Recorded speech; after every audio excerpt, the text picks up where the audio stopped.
பிடிவாதமும் திமிரும் தனுசு ராசிக்கு கூட பிறந்தவை. ரொம்ப நல்லவங்களா இருப்பாங்க. அந்த குரு திசை வந்தாலோ இல்ல பிரச்சனைகள் வந்தாலோ கேரக்டர் போகக்கூடிய வாய்ப்புகள் உண்டு. இப்படியும் ஆகலாம், அப்படியும் ஆகலாம். ஏன்னா 5ஆம் பூர்வ புண்ணியாதிபதி அவரே விரையாதிபதியாகவும் வர்றார். அவரோட அடுத்தது ராகு திசை, ரொம்ப டெஸ்ட் பண்ணக்கூடிய திசை. 35 வயசுக்கு அப்புறம் குரு திசை வரக்கூடிய வாய்ப்புகள் இருக்கு. தனுசு ராசி நேயர்கள் ஜெயிக்க போறீங்களா இல்லையான்னு சொல்றது எதுனா ராகு திசை.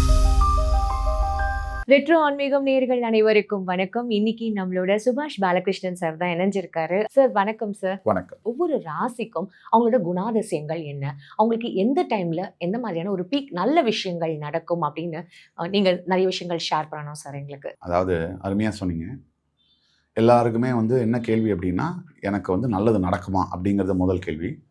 அப்படி நல்லது என் வாழ்க்கையில் இருக்குது அப்படின்னா அது எப்போ நடக்கும், நான் எப்போ அதை எதிர்பார்க்கலாம். ஏன்னா ஹோப், நம்பிக்கை அப்படிங்கிற பேரில் தான் நம்ம எல்லாருமே வாழ்ந்துட்டுருக்கோம். மாறி பிரச்சனைகள், மாறி சேலஞ்சஸ் இதெல்லாம் சந்திச்சுட்டு இருக்கக்கூடிய இந்த நேரத்தில் பல ராசிக்காரர்கள் 12 ராசியில் இருக்கவங்களுக்குமே நிறைய கேள்விகள் தான் இருக்குது பதிலை விட. ஸோ அந்த அடிப்படையில் பார்க்கும்போது ஒவ்வொரு ராசிக்கும் அவங்களோட ஸ்ட்ரென்த்து, வீக்னஸ் என்ன, அவங்க எந்த டைமில் எதை செஞ்சால் நல்லது அவங்களுக்கு வெற்றி கிடைக்கும் அப்படிங்கிற மாதிரியும், ப்ளஸ் ஒவ்வொரு ஸ்பெசிஃபிக்கான விஷயங்கள், முக்கியமான விஷயங்கள், இப்போ காதலாக இருக்கட்டும், திருமணமாக இருக்கட்டும், கல்வியாக இருக்கட்டும், வேலை வாய்ப்பாக இருக்கட்டும், இப்போ இந்த மாதிரி விஷயங்களில் எதை செய்தால் எப்போ அந்த ஸ்டெப்பை எடுக்கணும் அப்படிங்கிறது ரொம்ப முக்கியமான ஒரு கொஸ்டினாக இருக்குது. அதை பற்றி தான் நம்ம விரிவாக பேசலாம். தனுசு வெச்ச குறி தப்பாது அப்படின்ற மாதிரி தான் இந்த தனுசு நான் பார்த்த வரைக்கும். ஸோ அவங்களும் அதில் அந்த எய்மிங்கில் அந்த கோல் அச்சீவ் பண்ணுறது, டார்கெட் அச்சீவ் பண்ணுறது தில் பி வெரி ப்ராப்பர் இல்லையா சார்? ஆமாம், தனுசு அவங்களுக்கு வேணுங்கிறத அச்சீவ் பண்ணுறதுல ப்ராப்பராக தான் இருப்பாங்க. அடுத்தவங்களை பற்றி தான் கவலைப்பட மாட்டாங்க. உண்மையை தான் சொல்கிறோம், நெகட்டிவாக சொல்ல, ரியாலிட்டியை சொல்கிறோம். தனுசு மூலம், பூராடம், உத்திராடம், கேது, சுக்கிரன், சூரியனுடைய நட்சத்திரங்கள். 4 பாதமும் மூலத்துக்கு, பூராடத்துக்கு, உத்திராடம் மட்டும் ஒரே பாதம். தனுசு ராசி குணாதிசயங்களில் நல்லவங்க, அதில் டவுட்டே கிடையாது. ஆனால் புரிஞ்சுக்கிற அளவும் தன்மையிலும் நிறைய மாற்றங்கள் இருக்கு. தனுசு ராசியை தனுசு ராசி மற்றவங்களை புரிஞ்சுக்கிறதுல 0.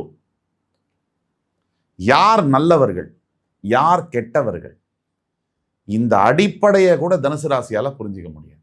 ஓகே, பிகாஸ் ஆஃப் த நேச்சரா சார்? அவங்க வாங்கிட்டு வந்த வரம். தனுசு ராசிக்கு கெட்டவங்க எல்லாமே ரொம்ப நல்லவங்களா தெரியும். நல்லவங்க, இவங்களுக்காக உதவி பண்றவங்க, ஆத்மார்த்தமா இருக்கிறவங்க எல்லாருமே கெட்டவங்களா தெரியும். அது ஆபத்தாச்சு, அவங்களுக்கு தான் ஆபத்து. அந்த ஆபத்தை உணர மறுப்பாங்க. டெஃபினட்டா தனுசு ராசி என்பவர்களுக்கு நெகட்டிவ் இல்லை, திமிரு இருக்கும், கண்டிப்பா இருக்கும். பிடிவாதமும் திமிரும் தனுசு ராசிக்கு கூட பிறந்தவை. கேட்டா ச்சே இவ்வளவு தப்பா சொல்றாரு அப்படின்னா என்ன காரணம்னா, நிறைய ஆம்பிஷன்ஸ். இந்த ஆம்பிஷன்ஸ் எல்லாமே தனக்கு எப்படி வேணுமோ அந்த அச்சரம் மாறாமல் நடக்கணும். தனக்கு எப்போ வேணுமோ அப்போ நடக்கணும். காலையில் 11 மணிக்கு கல்யாணம்னா 11 மணிக்கு தான் ஆகணும். 11:10க்கு கல்யாணம்னா ரிஜெக்டட், வேண்டாம், கல்யாணம் வேணாம், புருஷனே வேணாம். ஏன்னா தனுசு ராசிக்கு அளவற்ற ஆசைகள். அதை சாதிக்கணும், இப்படி பண்ணணும், அப்படி பண்ணணும். வாழ்க்கையுடைய யதார்த்தம் என்ன சொல்லுதுன்னா, நம்ம எது மேல ஆசைப்படுறோமோ அது நம்மளை இல்லாம தான் பண்ணும். அது ஒரு இயற்கை. ஆமா, ரொம்ப எது மேலேயாவது நான் ரொம்ப ஆசைப்பட்டால் அது இல்லாம போயிடும். ஆசைக்கு முன்னாடி நம்ம கொடுக்க வேண்டியது செயல் வடிவம். ஆனா நம்ம மனிதர்கள் தோக்கக்கூடிய காரணம், நம்ம முதல்ல ஆசைப்படுவோம், தப்பு இல்லை, ஆனா செயல் வடிவம் கொடுக்கறது இல்லை. தெரியாது சார். தெரியாதுன்னா அப்புறம் ஆசையே படக்கூடாது. ஆனா அது படுவோம் சார். அதை தான் சொல்றேன். அதனால ஐஸ்கிரீம் மட்டும் வேணும், காசு மட்டும் கொடுக்க மாட்டேன். அதனால ஆசைப்படுறதுல தப்பே கிடையாது, ஆசைப்பட வேண்டும். ஆனால் அதற்கு முன்னாடி செயல் வடிவம், நம்மளுடைய உழைப்பு, நம்மளுடைய முயற்சி, தெளிவு என்பது இருக்கணும். தனுசுக்கு கண்ணுக்குட்டி மாடு கண்ணா மிரளும். அந்த மாதிரி எந்த பக்கம் போறது, யார்கிட்ட உதவி கேட்கறது, எந்த பக்கம் வேலை செய்யுது, எதுல இது பண்றது, அந்த நம்பிக்கையில பிரச்சனை. இதுல தடுமாற்றம். இதுல சுய ஜாதகத்துல கொஞ்சம் நெஞ்சம் குரு கெட்டு போயிருந்தாலும் கேரக்டர் போயிடுது. குரு கெட்டு போயிருந்தா அந்த அளவுக்கு உங்களுக்கு அந்த பாதிப்பு இருக்குமா? கண்டிப்பா இருக்கும். ரொம்ப நல்லவங்களா இருப்பாங்க. அந்த குரு திசை வந்தாலோ இல்லை பிரச்சனைகள் வந்தாலோ கேரக்டர் போகக்கூடிய வாய்ப்புகள் உண்டு. இவங்களுக்கு பெரும்பாலும் குரு திசை இவங்களுக்கு வராது. தனுசு ராசிக்கு அது ஒரு கிஃப்ட். குரு திசை என்பது வர்றதில்லை தவிர. ஆனால் இவங்களுக்கு என்னென்ன திசை வரும்? கேது, சுக்கிரன், சூரியன், சந்திரன், செவ்வாய், ராகு திசை மேக்சிமம் வரும். அது வரும்போது ஏஜ் ஆயிடும். இதுல கேது, சுக்கிரன், சந்திரன், செவ்வாய் திசை டேஞ்சரஸ் திசை. இப்படியும் ஆகலாம், அப்படியும் ஆகலாம். ஏன்னா 5ஆம் பூர்வ புண்ணியாதிபதி அவரே விரையாதிபதியாகவும் வர்றார், அவரோட திசை. அடுத்தது ராகு திசை, ரொம்ப ரொம்ப டெஸ்ட் பண்ணக்கூடிய திசை. இப்போ இவங்களுக்கு குரு திசையும் வரலாம். எப்படின்னா, சூரிய உத்திராட நட்சத்திரத்தில் பிறந்தவங்களுக்கு பிறந்த உடனே சூரிய திசை 2-3 வருஷம், அப்புறம் சந்திரன், செவ்வாய், ராகு, குரு திசை வரலாம். ஆனா என்னன்னா, பெரும்பாலானவர்களுக்கு இப்போ கேது சாதத்தில் பிறகுறவங்களுக்கு குரு திசை வரும்போது ரொம்ப ஏஜ் ஆயிடும். அது மாதிரி சுக்கிர திசையில் ஆரம்பம் 1ஆம் பாதத்தில் பிறகுறவங்களுக்கும் ஏஜ் ஆயிடும். ஆனா சூரிய நட்சத்திரத்தில் பிறகுறவங்களுக்கு கண்டிப்பா குரு திசை ஓரளவுக்கு வரும். சூரிய சந்திர செவ்வாய் ஒரு 2 வயசு சூரிய தசை, செவ்வாய் சந்திரன் ஒரு 10 வயசு 12, அப்புறம் செவ்வாய் ஒரு 17 வயசு, 35 வயசுக்கு அப்புறம் குரு தசை வரக்கூடிய வாய்ப்புகள் இருக்கு. ஆனால் ப்ராப்ளம் என்னன்னா, ராகு தசை டிட்டர்மைன் பண்ணக்கூடியது. அதாவது தனுசு ராசி நேயர்கள் ஜெயிக்க போறீங்களா இல்லையான்னு சொல்றது எதுனா ராகு தசை. அது ஒரு 30 வயசு அப்படி இப்படி ஸ்டார்ட் ஆகும், 25-30 வயசு ஸ்டார்ட் ஆகும். 18 வருஷ தசை. அந்த தசை இவங்களை கண்ணு முன்னு தெரியாம அடிக்குது. கொஞ்சம் ஸ்லிப்பேஜ் ஆனா சுய ஜாதகத்தில் ராகு கும்பத்தில் இருந்துட்டாருன்னு வச்சுங்க, கதை ஓவர். அந்த அளவுக்கு ரொம்ப ஒரு கிழிச்சு எடுத்துரும், எஃபெக்ட் ரொம்ப எஃபெக்ட். அதே மேஷ, ரிஷப, கடக, கன்னி மகரத்தில் இருக்காரு தவிர நல்ல நட்சத்திர பாதம் வாங்கியிருக்காரு. இவங்களுடைய சுய ஜாதக லக்னாதிபதியுடைய நண்பருடைய நட்சத்திர பாதம் ஸ்தானம் வாங்கியிருக்காருன்னா அந்த தசை தான் அல்டிமேட். இப்படிதான் ஜோதிடத்துல காப்பாத்துல உச்சகட்ட வெற்றியை தருவார். ராகு இஸ் ஈக்குவல் டு ஏ பிரம்மாண்ட கிரகம். நீங்க ராகுனா எப்படி பார்க்கணும் அப்படின்னா, தனுசு ராசிக்கு ஒரு பாம்பு வால்லேருந்து பாருங்க எக்ஸ்பேண்ட் ஆகிட்டே போகும், மேல 5 தலை நாகம் விரிவடைந்துட்டே போகும்.